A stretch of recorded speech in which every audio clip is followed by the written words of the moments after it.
to show you something you can do if you have a heddle that breaks. I was weaving a shawl yesterday morning and had a calamity of things go wrong with the shawl. One of which I had a knot in one of the warp threads, and I was working around it.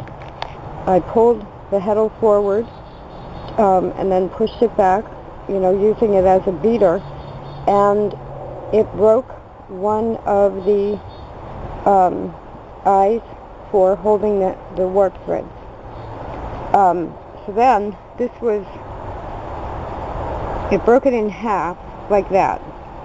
And so I have super glue, and I was going to glue it.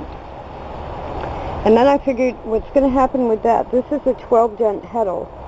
And I figured I'm using worsted weight yarn, which means it has to squish through the eye to begin with. And this is also a vintage heddle, so the plastic is a little bit brittle. And I was afraid if I glue it back together, that one little stick is never going to be the same. So what I'm doing, I just looked at a replacement heddle. It's about $45.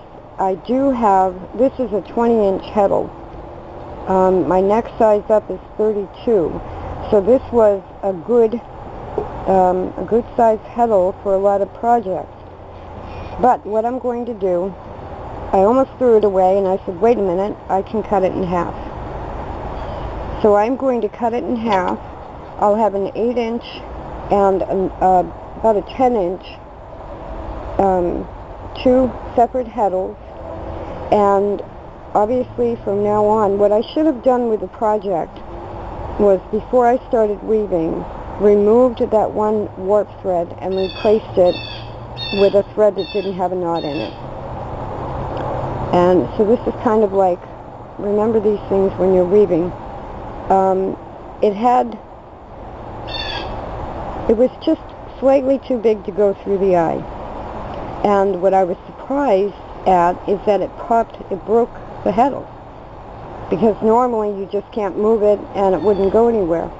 But anyway, now I will have two small heddles, and this one, that loom, instead of being a 20-inch, it's a backstrap loom. Instead of being a 20-inch backstrap loom, this is the 10-inch side of the heddle, and this will be for dishcloths and stuff like that instead of shawls.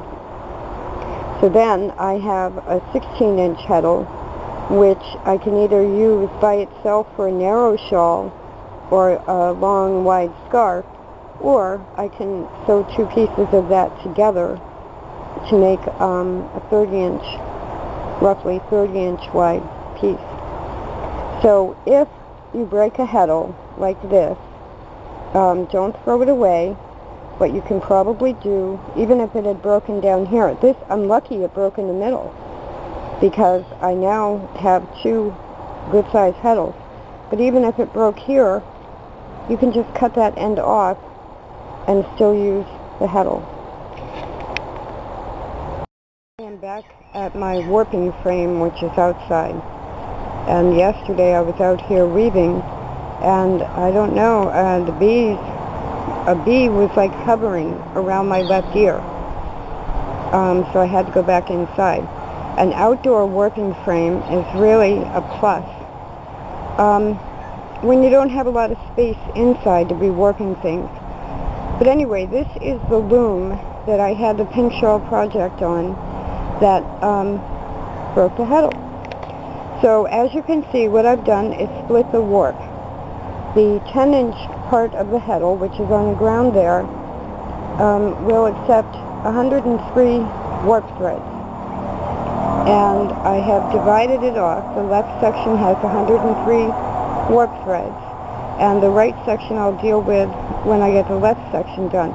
I've done this before where I really just don't feel like throwing this much warp away, and it's not that difficult to actually finish your project, even if it's a little bit different. So what I'm going to do now out here is thread the warp threads through the heddle again, and I've pulled over my trusty shopping cart and attached the back beam to it, just because this is a shorter warp than I normally would make out here. It's easier to bring over the shopping cart than it is to get the stake and set the stake up and everything that I normally use. But you can use like a chair, anything that will hold still long enough for you to wrap the warp threads around the back beam. So I'm going to get a crochet hook. I'm going to pull each thread through the heddle, tie it off to the back beam, and I'll be ready to start weaving again. It's a very easy way to save a warp. Now this is cotton warp, sport weight cotton yarn.